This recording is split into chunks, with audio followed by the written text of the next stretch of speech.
सूत जी कहते हैं जिस समय द्वापर के अंत में भगवान के कला अवतार श्री कृष्ण द्वैपायन वेद व्यास जी महाराज का प्रागट्य हुआ,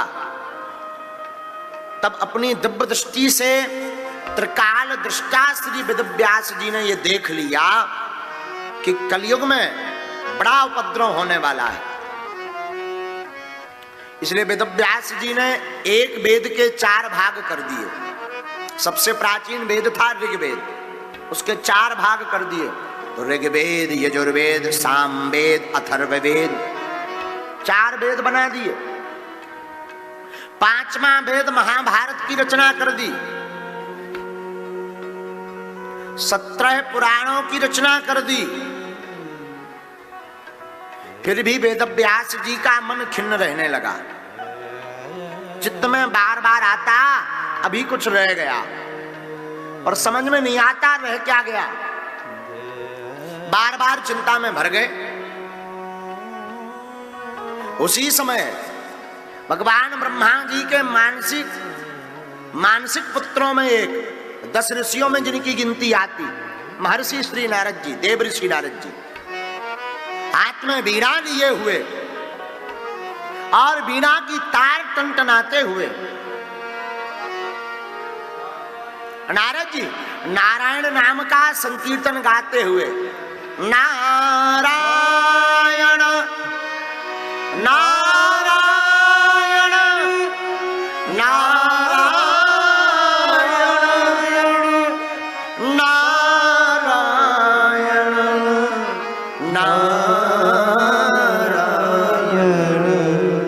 गाते गाते आ गए।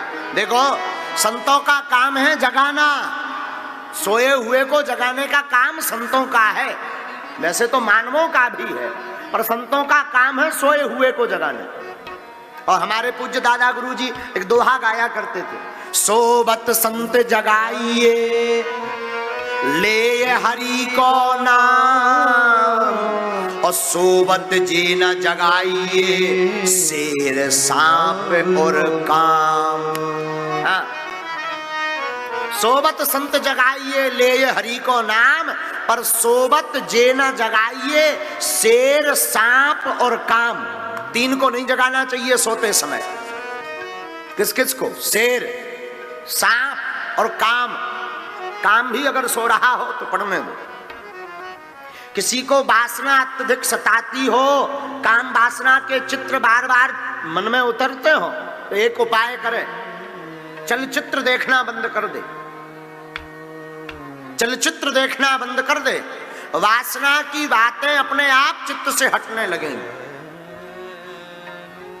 इसलिए काम को सुबाओ, और काम को सुसुप्त अवस्था में करना है तो काम की चर्चा ही मत करो। सोबत संत जगाइए, पर अगर कोई संत सो रहा हो तो जगाओ।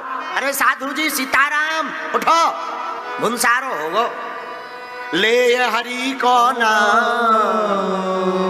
नाम लेकर के जगाओ।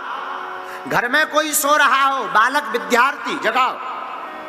7 बज गए हो, 6 बज गए, उठो सीताराम करो। पर 3 चीजें मत जगाओ, शेर सांप अरु काम। सांप सो रहा हो सोने दो, वरना उठेगा काट लेगा। शेर उठेगा खा जाएगा। काम अगर जग रहा, सो रहा हो, जगा दिया तो ना जाने क्या गंदा कृत्य करा दे, बाद में पछताना पड़े। सोने दो। तो संतों का काम है जगाना।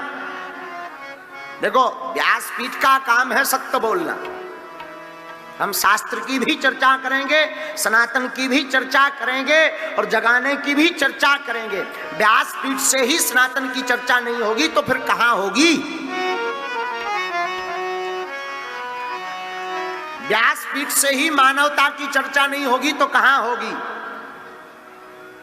और एक बात, बुरा ना माने, किसी को अगर बुरा लगे तो सीताराम अभी तक खूब करते आए। दोहो शांति अंतरिक्ष गुम शांति, पृथ्वी शांति रापा शांति रोखदिया शांति। पर वर्तमान में अब सनातन की चाहिए ओम दोहो क्रांति, अंतरिक्ष गुम क्रांति, पृथ्वी क्रांति, रापा क्रांति। हाँ, अब क्रांति की आवश्यकता है। खूब शांति पाठ हो गए, अब क्रांति की आवश्यकता है। जगो, बुझदिलो जगो और जग करके मुख पर राम का नाम लो, मस्तक पर तिलक लगाओ और हाथ में हनुमान जी का झंडा उठाओ। हाँ, वरना कांदीपुर में भी कहां आते हैं लोग हनुमान जी के चरणों में, सब सो रहे। कुंडलपुर वाले, हाँ, कुंडलपुर में हमारी रुक्मणी मैया विराजमान नहीं हो पाई, इसलिए जगो, सब जगो। ये आवाज आपकी होनी चाहिए। कुंडलपुर में रुक्मणी मैया जब तक बैठ ना जाए तब तक तुम लोग सो मत, जग जाओ, प्राण प्रतिष्ठा करवाओ। और हम व्यासपीठ से कहते हैं कि कुंडलपुर महाराज ऐसी कृपा करवे यहाँ के जागेश्वर वाले श्री शंकर जी भगवान कि हमारी रुक्मणी मैया बैठ जावे, उनकी प्राण प्रतिष्ठा हो जाए, हम जरूर आएंगे उसमें। हाँ,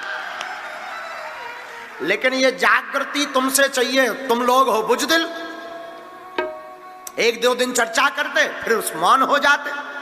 भीतर का तुम्हारा ममत्व मर चुका है, सनातन की जो आग होती है वो मर चुकी है, इसलिए जगो।